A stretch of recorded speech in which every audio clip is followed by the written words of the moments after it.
आज एक बहुत ही इंपॉर्टेंट टॉपिक के बारे में बात करने आए हैं क्लास 10th के स्टूडेंट्स के लिए। और फटाफट देखते हैं इस चीज को कि हम बात करते हैं बेटा सबसे पहले यहां पर कि कार्बन जब ऑक्सीजन के 3 एटम के साथ जुड़ता है तो वो क्या बनाता है बेटा? कार्बोनेट बनाता है। कार्बोनेट बनाता है, ठीक है। और इसी तरीके से हाइड्रोजन के साथ कार्बोनेट जब जुड़ जाता है तो वो बनाता है हाइड्रोजन कार्बोनेट, या फिर इसे हम बाइकार्बोनेट भी बोलते हैं, ठीक है। इतना क्लियर है। अब बात करते हैं हम लोग फटाफट कि बेटा एक बार वैलेंसी देखते हैं इन सब की। तो जैसे मैं कार्बन की वैलेंसी बताऊं तो कितना होता है? 4। ऑक्सीजन की वैलेंसी कितनी होती है 2। हाइड्रोजन की वैलेंसी कितनी होती है? 1, ठीक है। और ये याद होना जरूरी है। अगर ये अभी तक आप लोगों को याद नहीं है तो बेटा याद कर लो, इसको याद कर लो, समझ लो। क्लास 9 से पढ़ते हुए आ रहे हो इस चीज को, समझे। अब एक और चीज की मैं वैलेंसी लिखूंगा यहाँ पे, सोडियम की Na। अब ये क्यों लिखा है मैंने, आगे लेक्चर में आपको पता चल जाएगा क्यों लिखा है सोडियम की। सबसे पहले इसके स्ट्रक्चर की बात करते हैं हम लोग कि कार्बन डबल बॉन्ड ऑक्सीजन के साथ यहाँ पे जुड़ जाता है। तो यहाँ और कार्बन कितने बॉन्ड बना सकता है बेटा? 4 बॉन्ड बनाएगा। एक इधर लगा ऑक्सीजन, दूसरा ऑक्सीजन इधर लगा, तो 1 2 3 कितने ऑक्सीजन हो गए? 3 ऑक्सीजन हो गए। अब तीनों ऑक्सीजन में अब कार्बन देखो, कार्बन के कितने बॉन्ड बनाना चाहता था वो? 4, और उसको 4 पूरे करने थे, उसने अपने 4 पूरे कर लिए। बच गया कौन बेचारा यहाँ पे? ये ऑक्सीजन। ये बोलेगा हम कहां जाए भैया और हम कहां जाए भैया, है ना। इसी तरीके से इधर देखो कि जब कार्बन डबल बॉन्ड ऑक्सीजन के साथ जुड़ेगा, इधर सिंगल बॉन्ड ऑक्सीजन जुड़ जाएगा इधर भी और इधर भी। इसको हम ऐसे भी लिख सकते हैं और इस चीज को हम ऐसे भी लिख सकते हैं, कोई भी अंतर नहीं है इसमें। ज्यादा एप्रोप्रिएट ऐसे आप समझ सकोगे इस चीज को कि यहाँ पे देखोगे ऑक्सीजन अपना बॉन्ड पूरा कर रहा है 2, इधर कार्बन देखोगे तो कार्बन भी अपना 4 बॉन्ड पूरा कर रहा है। ये भाई साहब बोलेंगे बच गया, हम कहां जाए किधर जाए। तो इसीलिए रिएक्शन अकर होती है। किसी भी रिएक्शन के अंदर जो भी खाली बॉन्ड बचता है वो क्या करता है? वो रिएक्शन कर लेता है, समझे। अब यहां से क्या होता है कि अब मैं एक चीज बताता हूं आप लोगों को, बहुत ही इंपॉर्टेंट है इस चीज में कि मेटल कार्बोनेट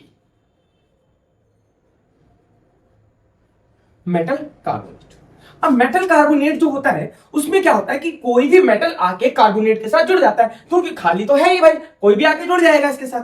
तो यहां पे क्या होता है कि इसके साथ ऑक्सीजन तो यहां है ही, और यहां पर आकर एक सोडियम इधर और एक सोडियम इधर जुड़ जाता है। तो इसका फॉर्मूला क्या बन जाएगा बच्चों? हमारा Na2CO3, ठीक है भाई। इसका फॉर्मूला क्या बन जाएगा? Na2CO3। अब यहां पे देखो, यहां पे भी आ जाएगा क्या? मेटल हाइड्रोजन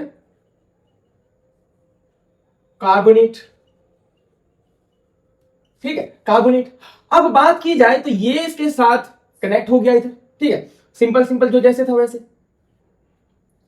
अब बस यहां पे आगे क्या हो जाएगा? इस वाले ऑक्सीजन से जो खाली था वो बोला हम क्या करें, तो यहां पे एक ये मेटल जोड़ लेता है, तो यहां पे ये बन जाएगा NaHCO3। क्लियर है ये चीज?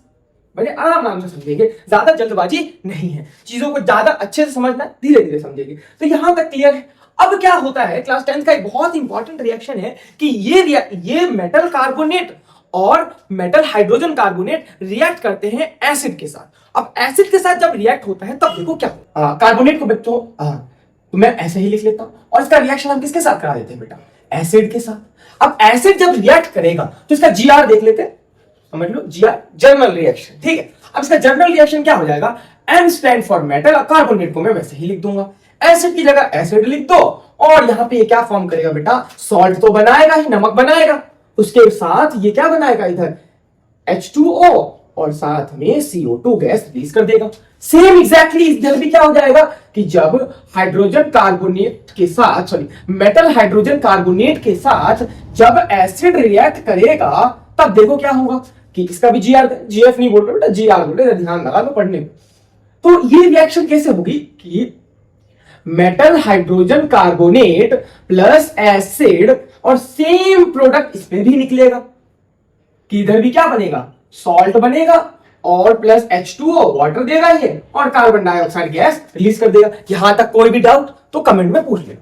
अब उसके बाद इसका फटाफट एक एग्जांपल देखते हैं जो क्लास 10th में है। क्या होता है कि मेटल की जगह पे यहां पे Na2 आ जाता है, उसके बाद CO3 आ जाएगा इधर, और एसिड की जगह पे हमारा परम सिद्ध एसिड HCl आ जाता है।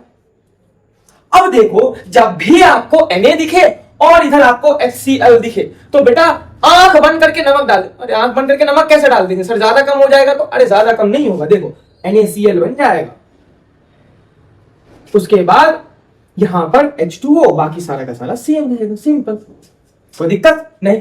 अब इसका एग्जांपल देख लेते हैं हम लोग इधर इस वाले हिस्से में, कि जब मेटल मतलब सोडियम हाइड्रोजन कार्बोनेट रिएक्ट करेगा HCl के साथ तो इस टाइम पे भी प्रोडक्ट कैसा बनेगा बेटा, इधर बनेगा NaCl और इसके साथ H2O और प्लस CO2 रिलीज कर देगा, सिंपल, ठीक है। हाँ, बैलेंस कर लेते हैं इस रिएक्शन को फटाफट।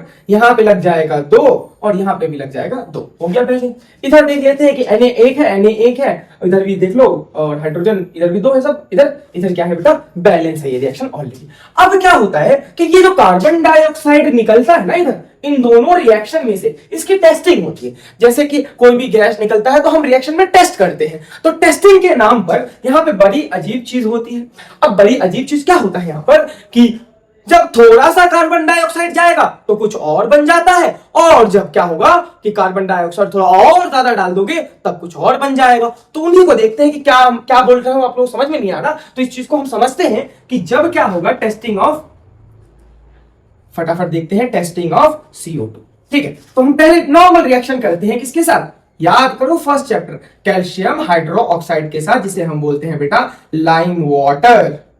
हाँ या ना, लाइम वाटर है ना, चूने का पानी, लाइम वाटर डाल। अब लाइम वाटर के अंदर क्या पास करा दिया जाता है, यहां पर CO2 पास करा दिया जाता है। फर्स्ट चैप्टर का रिएक्शन है ये, फटाफट। उसके बाद क्या है, इसके अंदर क्या होता है कि यहां से ये बना देता है कैल्शियम कार्बोनेट। अब कैल्शियम कार्बोनेट के साथ इधर क्या रिलीज हो जाता है बेटा, H2O रिलीज हो जाता है। अब जो ये चीज जो बना है ये बड़ा ही इंटरेस्टिंग चीज है, इसे हम क्या बोलेंगे बेटा, ये बनाया है यहां पे व्हाइट PPT। प्रेजेंटेशन बना दिया, अरे नहीं भैया प्रेजेंटेशन नहीं बनाया है, ये बनाया है यहां पे प्रेसिपिटेशन रिएक्शन हो गया। और ये चीज जो है बेटा CaCO3 ये होगा इनसॉल्युबल इन वाटर।